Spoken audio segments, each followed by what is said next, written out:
Hey LocWorld, welcome to my presentation.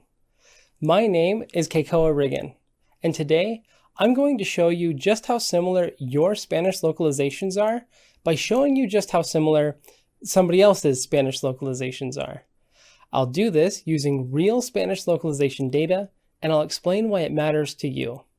Let's get into it. How similar are your Spanish locales? A data-driven analysis. I'm a software engineer at Domo, but I'm coming to this conference as a volunteer for the localization effort at Mozilla. Mozilla creates the open source web browser, Firefox, and like Firefox, Mozilla's localization effort is open source and community-based. This means that localization is organized and maintained by teams of volunteer localizers and translators who are, themselves, users of the Firefox browser. This gives the users of Firefox a say in how the browser looks and feels in their locale, and creates a nifty feedback loop for localization quality. This community-driven process works well for Mozilla and has allowed the Firefox browser to be delivered in a massive number of locales. However, in 2019, some of the volunteer translators for Firefox's mobile app complained that they felt that they were completing duplicate work. It turned out that the volunteers for one of Firefox's regional variants of Spanish decided that the international variant should match their own. So, style guides were created, translations completed, and the result was Firefox shipping two identical localizations of Firefox with different locale codes. All things considered, it's not the worst mistake you could make. The product was still getting localized into Spanish, but it's not a mistake that you want to make nonetheless. Firefox comes in 4 different Spanish variants, if we exclude the identical international variant for mobile. But once the localization uncovered that problem, it left them with a couple of questions. First and foremost, is this problem occurring anywhere else in our Spanish locales? If so, could Mozilla consolidate its localization efforts for Spanish, or is each of the locales distinct enough to merit the continued investment? Before they could answer these questions, they needed to know just how similar are Mozilla's Spanish localizations. And that's where I come into the picture. You see, previously, I had asked Mozilla's localization team about how they decided which Spanish locales to support and what the real differences between them were. The answer to this is, Mozilla allows anybody to localize their products into their locale, so it really is a community-driven process. But when this problem brought these questions about again, they asked me if I wanted to try to answer these questions for this case study, an invitation I eagerly accepted.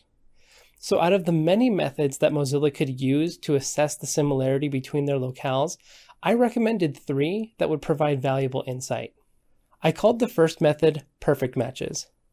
A perfect match is any pair of translations for different target locales with the same source text where the translations are identical. So different locale, same source, identical translation. Because the translations are perfectly identical, perfect matches indicate that a translation from one Spanish variant is totally acceptable in the context of another Spanish variant. In this study, perfect matches are the fastest way to measure high confidence similarity between localizations. The second method was the bilingual evaluation understudy, or the BLEU score. I can already imagine some of you rolling your eyes here. And look, the BLEU score is not without its limitations. If you aren't familiar with the BLEU score, those limitations come from the automated nature of the metric, meaning that it's possible for certain aspects of translation quality, such as grammaticality, to go unchecked. But it's a fast way to get a first look at how good a translation is. The BLEU score is a common ground metric, and I have access to a decent parallel corpus of high-quality translation data thanks to Mozilla. If I had unlimited resources, I might have preferred to gather a team of linguists from each locale who could assess the differences between them, but alas, here we are.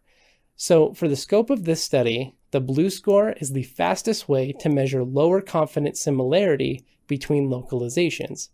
And by lower confidence, I mean measuring similarity that is not a perfect match. Finally, I used a process called language templating to look at not the similarity, but the differences between each locale. Language templates allow us to look through two strings and find the parts of those strings that are different, and then represent those differences in an easily digestible way. Because templates represent a simple pattern of difference, we can use them to measure the frequency and consistency of those differences to see how meaningful they really are to the locale's conventions on a linguistic basis. Quickly explaining the templating algorithm, my language template script decomposes a translation into n-grams and searches for those n-grams in a parallel translation from largest to smallest. As those n-grams are found, they are removed from the template, eventually leaving only an abstract representation of the differences between the two translations. In the end, what we're left with is a list of templates that are fairly easy to read, along with a count of the times each template appears between any two Spanish locales.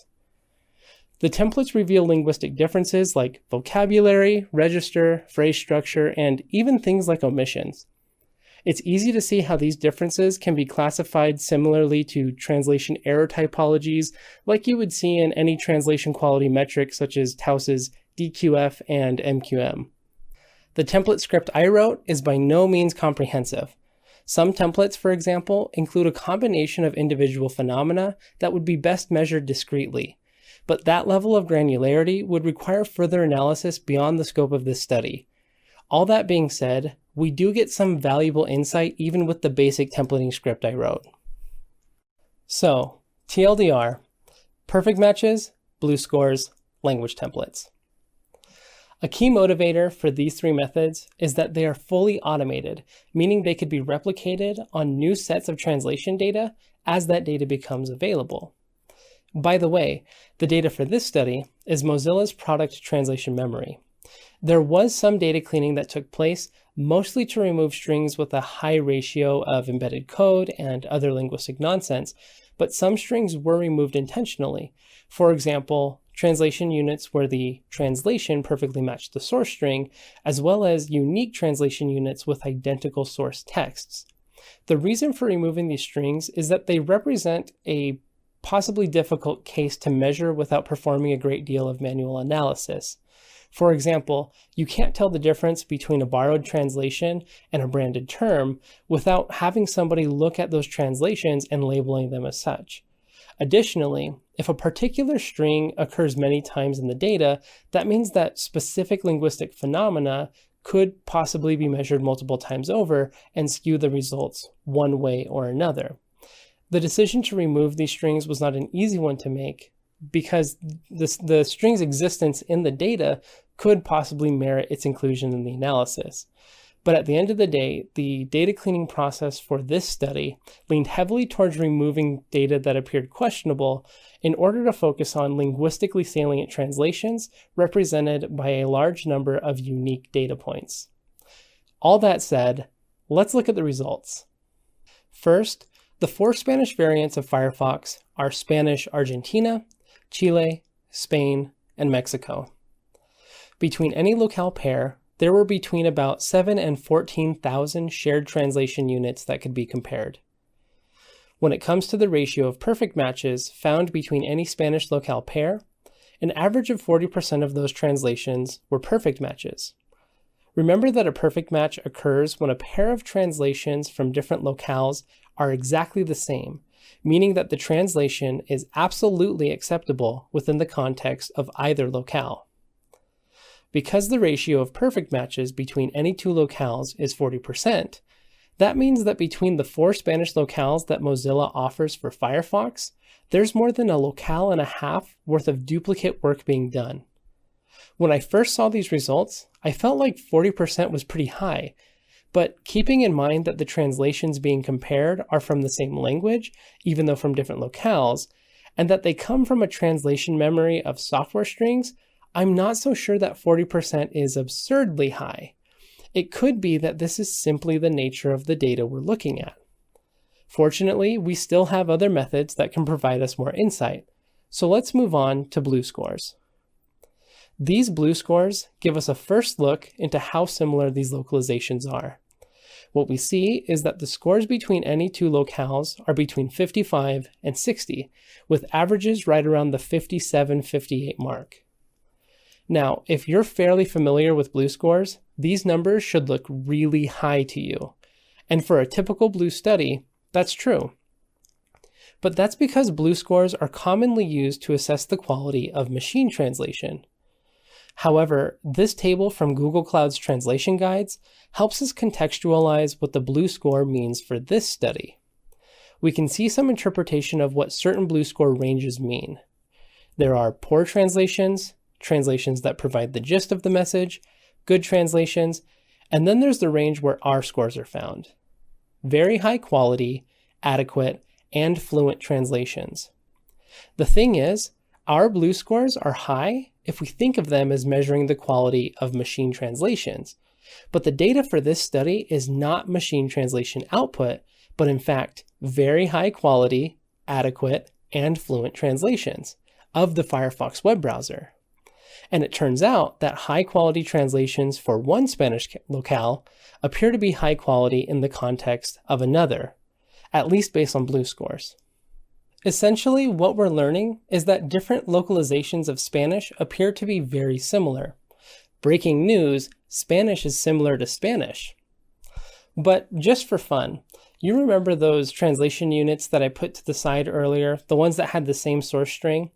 Well, I put those to the side because maybe I could think of something to do with them. Why not use them now to get a look at what a baseline of a BLEU score should look like with this data?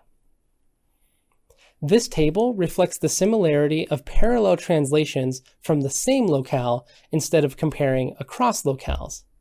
All the caveats I mentioned earlier for removing this data still stand, but I thought it would be interesting to show you these results nonetheless.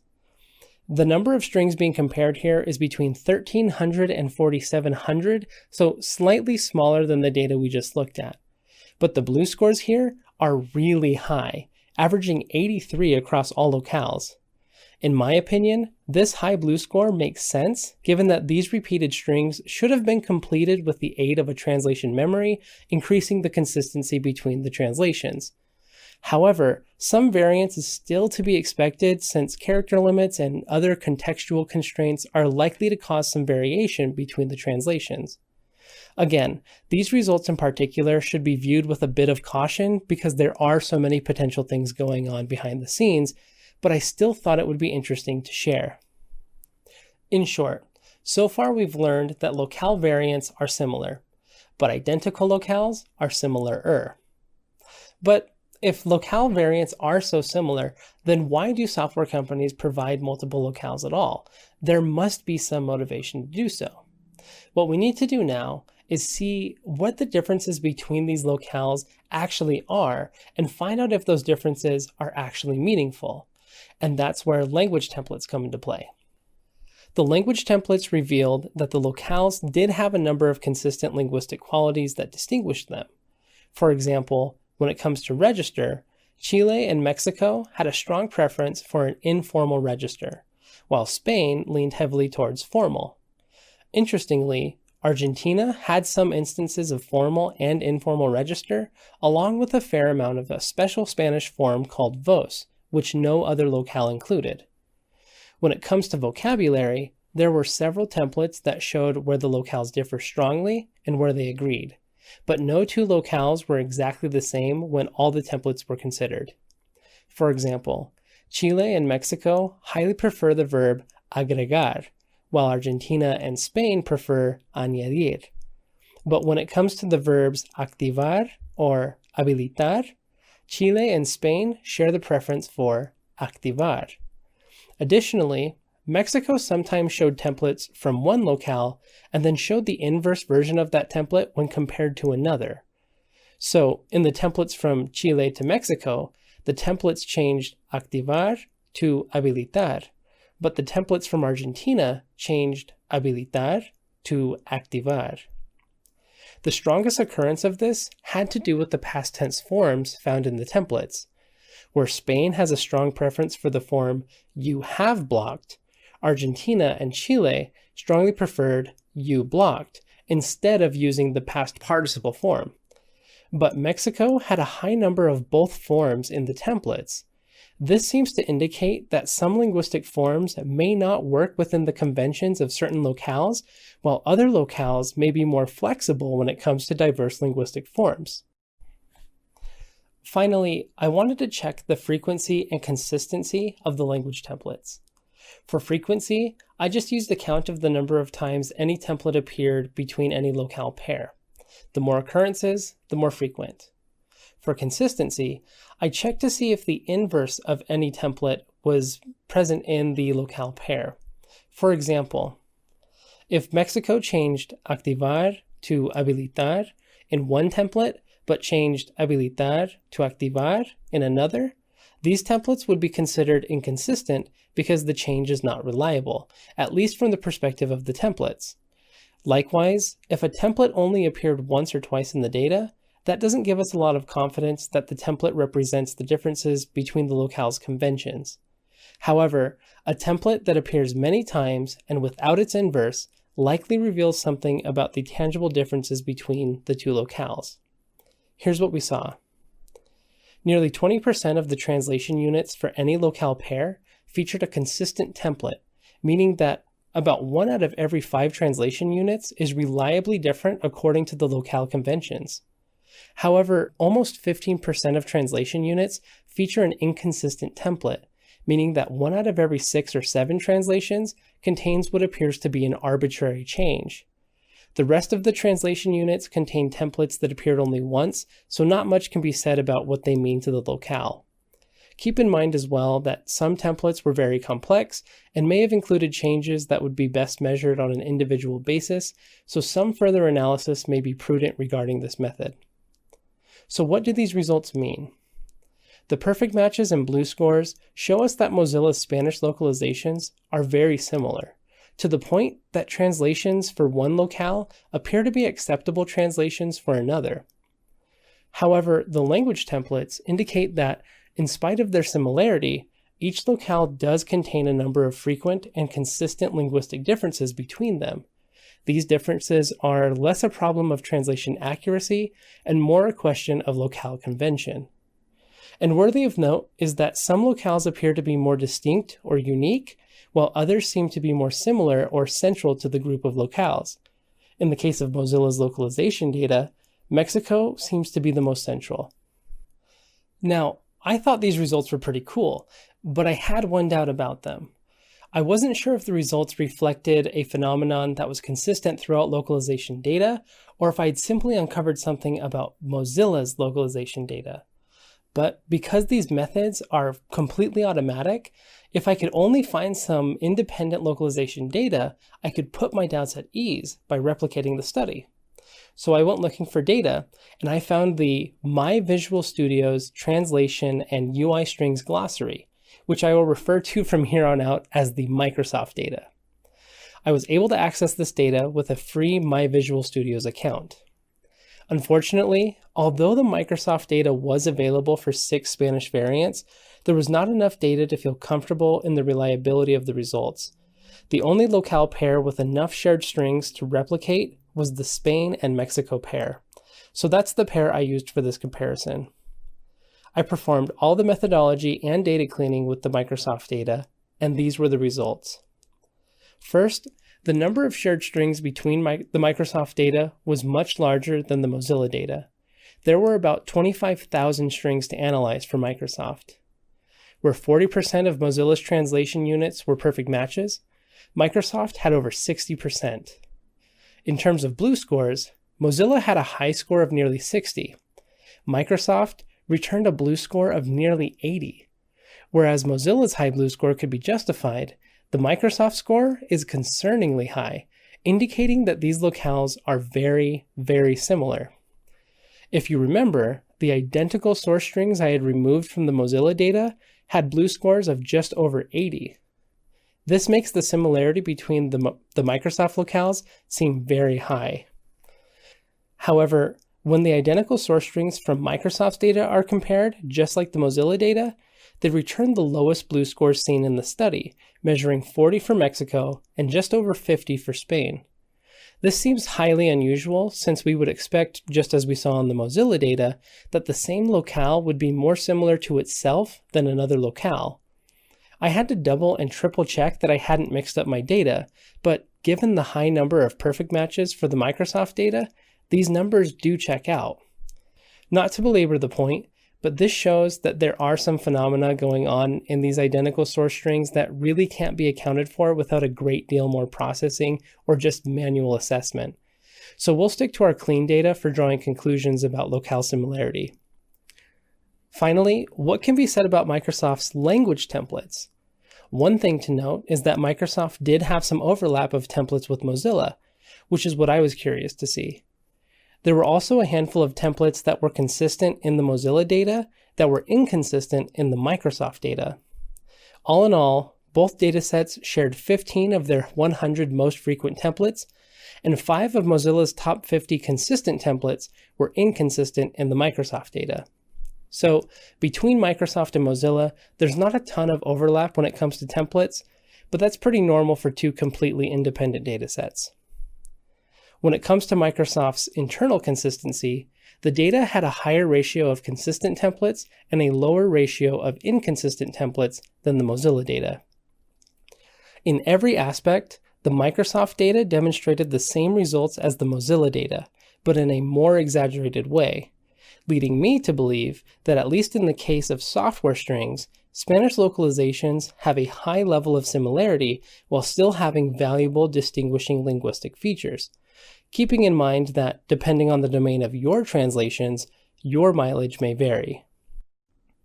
So, in conclusion, Spanish locales are similar, but also different. But what can you do with this information? You can use this study to make data-driven decisions, and the decisions you make depend on your business needs. Are you expanding? According to this study, you're already halfway to your next locale. You can reduce the cost of entering a new market by leveraging localization resources you already have.